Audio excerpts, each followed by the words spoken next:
In the heart of the United Kingdom's energy ambitions, a seismic shift is underway, one that could dramatically redefine the nation's economic future, reshape its energy landscape, and reposition Britain on the global power stage. Imagine a government committing tens of billions of pounds to bold emerging nuclear technologies, while at the same time scaling back on wind, solar, and the broader green revolution that has powered the country's climate leadership for over a decade. Is this a masterstroke for long-term national energy security, a visionary leap into the future, or a risky gamble that endangers hard-won progress and leaves the United Kingdom trailing its European neighbors? The answer may surprise you, and its impact could reverberate for generations to come. Let's rewind and set the scene. For much of the 20th century, the United Kingdom was a global powerhouse, fueled by the mighty engines of oil and coal. Cities like Newcastle, Liverpool, and Glasgow thrived on fossil fuels, powering industry and influencing world markets. But as the 21st century dawned and the world awoke to the consequences of climate change, Britain became one of the earliest and most vocal champions of renewable energy. Offshore wind farms, those elegant steel giants rising from the North Sea, have become modern icons, their white blades spinning in the gales from Norfolk to the Shetland Islands. Solar arrays, once a novelty, now blanket fields from Cornwall's rolling hills to Yorkshire's industrial heartlands. In the past decade, this green momentum reached unprecedented heights. By the early 2020s, Britain was generating more electricity from renewables than from fossil fuels for the first time in history. At several points, the nation even surpassed its own ambitious climate targets, with Scottish wind projects alone sometimes producing so much electricity that they exported gigawatts of green power across borders to neighboring countries. This surge was not just environmental policy, it was a new economic engine, attracting billions in investment and creating tens of thousands of jobs in everything from turbine manufacturing to high-tech grid design. The global net zero movement only accelerated this trend. As countries around the world, from the United States to China, pledged to slash carbon emissions to virtually nothing by the middle of the century, Britain doubled down. By the year 2050, the United Kingdom vowed to achieve net zero emissions, a promise enshrined in law and underpinned by robust government rhetoric. Investors raced to fund wind, solar, and battery storage projects, and clean, decentralized power became the mantra of a new era. But as the world cheered Britain's green transformation, a quieter revolution was brewing in the corridors of Whitehall. In the summer of 2025, newly appointed Chancellor of the Exchequer Rachel Reeves made a decision that would send shockwaves through the country's energy ecosystem. Of the more than £8 billion originally allocated for Great British Energy, the United Kingdom's newly established state-owned clean power company, £2.5 billion were swiftly redirected into a high-profile nuclear partnership with engineering giant Rolls-Royce. The aim? To supercharge the development of small modular reactors, or SMRs, a technology many believe could be the future of nuclear power. Overnight, the renewable investment pool shrank to less than £6 billion, and the energy landscape was upended.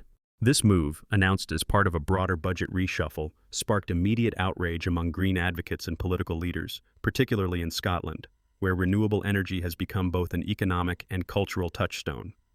Bill Kidd, a Scottish National Party member of the Scottish Parliament, condemned the decision. The fact Labour is raiding its promised funding for Great British Energy to spend on nuclear is shocking, but not surprising. Scotland is already a global leader in renewable energy, and we generate far more electricity than we consume. Our priority must be a just transition that delivers long-term economic opportunities for all, not more nuclear.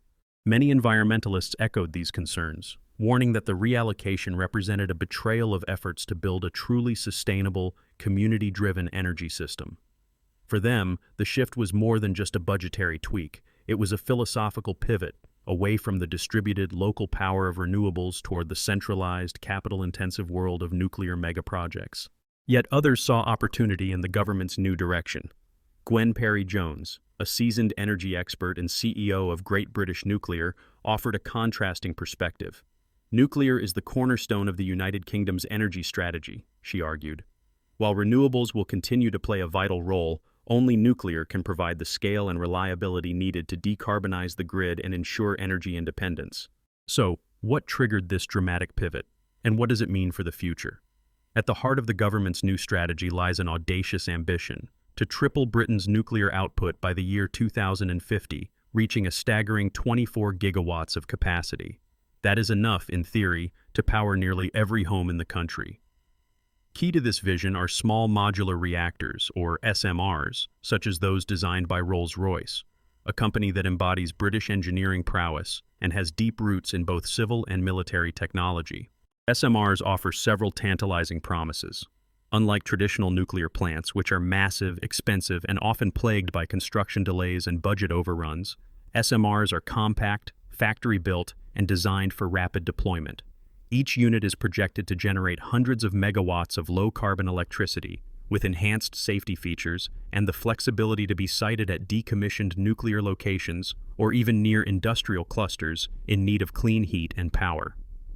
The government's plan calls for the first SMRs to come online by the mid-30s, with Rolls-Royce expecting to build at least 3 units and create up to 40,000 new British jobs over the next quarter century. This is not just about energy, it is about industrial revival. For decades, the United Kingdom has watched its manufacturing base erode, with communities from the Midlands to the Northeast suffering the consequences of deindustrialization. The SMR program, spearheaded by Rolls-Royce, is seen by many policymakers as a chance to rebuild lost skills, foster new supply chains, and restore national pride in British engineering. As Chris Challerton, president of Rolls-Royce SMR, put it, deploying SMRs will drive domestic growth, create high-quality jobs, and position the United Kingdom as a world leader in advanced nuclear technology. The government has embraced this narrative wholeheartedly. In a symbolic move, the funding arm overseeing nuclear development was rebranded as Great British Energy, Nuclear, signaling a deep and enduring commitment to the atomic age. Official documents claim that SMRs will not only help Britain meet its net zero targets but also shield the country from the volatility of international gas markets and the geopolitical risks associated with energy imports. But beneath the surface of optimism, cracks are already appearing. Of the remaining £4 billion allocated to Great British Energy, a large portion is now tied up in restrictive financial mechanisms classified as financial transaction funding. This technical designation means that, while the company can offer grants or take small stakes in projects, it is now severely limited in its ability to own and operate clean power infrastructure directly. Critics warn that this undermines the very purpose of a public energy company, hobbling Britain's green transition just as crucial investments in grid upgrades and energy storage are desperately needed. The implications of this shift are profound. With less direct control over renewable projects and a reduced budget for wind and solar, Britain risks stalling its momentum at a critical juncture. The United Kingdom's aging grid infrastructure, much of it dating back to the post-war era, is already struggling to accommodate the surging flows of intermittent renewable energy. Without sustained investment, bottlenecks and blackouts could become more common, eroding public trust in the green transition and handing ammunition to climate skeptics. So here's the pressing question. Can a nuclear renaissance truly deliver for Britain, or has the government slashed its green momentum at the worst possible moment? And with the first commercial SMRs not expected until the mid-30s, nearly a decade away, does this represent a leap toward energy independence and technological leadership, or a costly detour that could leave the United Kingdom lagging behind Europe's renewable leaders like Germany, Denmark, and Spain? Let's look ahead and imagine the possibilities. If the SMR gamble pays off, Britain could enter a new era of energy abundance by the late 2030s. A fleet of sleek, factory-built nuclear units could be humming away across the country, generating reliable, low-carbon electricity around the clock. This would help the nation meet its ambitious net zero target by the year 2050, while dramatically reducing reliance on imported gas and the volatile global fossil fuel markets that have caused energy crises in the past. Rolls-Royce alone expects to build 3 units domestically, each producing approximately 470 megawatts, enough to power hundreds of thousands of homes, and create tens of thousands of skilled jobs in construction, maintenance, and engineering. The benefits could ripple far beyond Britain's shores, with more than 30 nations, including the United States, France, and Japan, pledging to triple nuclear capacity by the year 2050, the United Kingdom has a unique opportunity to become a global export powerhouse for SMR technology. British-designed reactors could be shipped to energy-hungry nations across Europe, Asia, and Africa, helping decarbonize grids worldwide while boosting the domestic economy. Ed Miliband, Labour's shadow energy secretary, calls this vision the golden age of nuclear, a chance to reclaim industrial leadership and project British influence on the world stage. But this best-case scenario is far from guaranteed. The challenges are formidable. First, the timeline. The initial SMRs are not expected to be operational before the mid-2020s, meaning Britain faces a decade-long gap in capacity growth. Delays in nuclear construction are common. Across Europe, high-profile projects in France and Finland have suffered years of setbacks and cost overruns. If Britain's SMR program stumbles, the country could be left with a dangerous shortfall in clean power, forcing it to burn more gas, import expensive electricity, or even backtrack on climate commitments. Second, the risky trade-off. By slashing renewable funding, the government may be undermining the sector at a time when storage technologies, flexible grids, and new offshore wind farms are more essential than ever. Critics warn that over-reliance on a single technology, however advanced, could make the energy system more brittle, not less. As Gwen Parry-Jones herself cautioned, nuclear is the cornerstone of the United Kingdom's energy strategy, but it cannot stand alone. Third, the regulatory and public trust hurdles. Nuclear power, though much safer today than in the past, still faces deep skepticism among many communities. Dr. Simon Middleberg, a nuclear safety expert, notes, "Smaller reactors are incredibly safe, but building public trust and robust regulation will be crucial." The regulatory process for new nuclear technologies is rigorous, and any incident, however minor, could reignite old fears and stall progress. The United Kingdom's nuclear regulator is currently putting the Rolls-Royce SMR through its final assessment stage, a process that could still reveal unforeseen technical or safety issues. Fourth, the international context. While Britain is racing to become a leader in SMRs, it faces stiff competition from the United States, France, China, and even smaller countries like Canada and South Korea, all of whom are investing heavily in similar technologies. The global nuclear market is expected to be worth hundreds of billions of pounds over the coming decades, but success will depend on not just technical prowess, but also on winning hearts and minds abroad, addressing non-proliferation concerns, and navigating complex export regulations. As Ben Morgan, a leading strategist, puts it, strategic innovation can unlock industrial opportunities, but only if we are agile and globally minded. Fifth, the challenge of balancing domestic needs with international ambitions. While exporting SMRs could be a boon for Britain's economy, it must not come at the expense of energy security at home. The government will need to ensure that new nuclear plants are sited in ways that benefit local communities, provide affordable electricity, and strengthen, not weaken, the resilience of the national grid. The consequences of getting this balance wrong could be severe. If SMR projects are delayed, over budget, or fail to deliver promised performance, Britain could be left with a hollowed-out energy strategy, one that neither fully supports renewables nor delivers on nuclear's potential. In such a scenario, climate goals could be set back by years, energy bills could rise, and public support for decarbonization could evaporate. There is also a social dimension to consider. The SMR program is being sold as a job creation engine, promising 40,000 new roles across the supply chain by the middle of the century. But these jobs will not materialize overnight, and there are questions about whether the skills required for nuclear manufacturing can be developed quickly enough. Furthermore, communities in former coal and industrial heartlands may need targeted support to transition from old industries to the high-tech world of nuclear engineering. Let's not forget the lessons of history. Britain's earlier nuclear ventures, like the construction of the Magnox and advanced gas-cooled reactor fleets, were marked by both triumph and trouble. While these plants delivered decades of reliable electricity, they also faced challenges with decommissioning, waste management, and spiraling costs.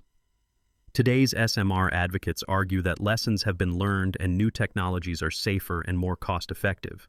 Yet, the ghosts of past failures linger in public memory.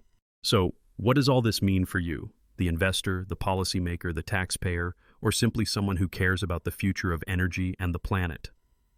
First, energy transitions are never smooth. The United Kingdom's pivot underscores how governments must constantly juggle competing priorities: climate goals, economic growth, public sentiment, and global competitiveness. Every choice involves trade-offs, and the road ahead is fraught with uncertainty and opportunity in equal measure. Second, the lesson is about hedging bets. There is no single silver bullet for solving the climate puzzle. The future of energy will require a diverse mix: sun, wind, nuclear, storage, hydrogen, and other as-yet unimagined solutions. The United Kingdom's SMR experiment may ultimately provide a model for the world, or serve as a cautionary tale of overreach and misplaced priorities. Third, citizens have a crucial role to play. Public support, or opposition, can make or break major infrastructure projects. Engaging communities, listening to concerns, and sharing the benefits of new technologies will be essential to building a resilient, affordable, and fair energy system. Fourth, policymakers must keep sight of the bigger picture. The climate crisis is a global challenge, but its solutions inevitably play out at the national and local level. Britain's choices will shape not just its energy future, but also its role in the world economy and its moral standing as a climate leader. Finally, here is a secret that most headlines miss.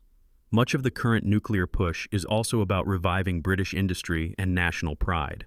For decades, the United Kingdom's manufacturing base has been in decline, and the SMR program, led by Rolls-Royce, a storied national brand, is as much about creating jobs, fostering innovation, and restoring confidence as it is about electrons or emissions. That is why this debate matters for more than just the environment. It is about the future fabric of the nation, its industries, its skills, its place in the world.